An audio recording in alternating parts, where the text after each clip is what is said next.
So in this Seeking Alpha tutorial video, I'll be showing you guys how to find ETFs to invest in here on Seeking Alpha. So once Seeking Alpha is opened up, I want you to go to the top left, press on this arrow to get this drop down. Then I want you to scroll down to where it says ETFs right here.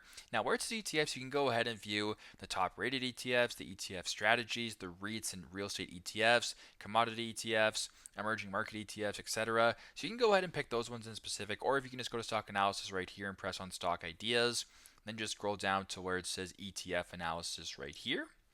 And where it says this is to say latest ETF analysis, you can go ahead and view a bunch of different analysis and articles on different ETFs. So if you want to see the ticker symbol, this one's SCZ, TOPT, MUB, there's VU, MDIV, etc. You can go ahead and check it out for yourself and then make a decision based on whether or not you want to invest in it based on the information that's given and provided in the latest ETF analysis. So very simple, very straightforward. This is how to invest or how to find ETFs to invest in on Seeking Alpha. Thanks again for watching, and I hope this video helps.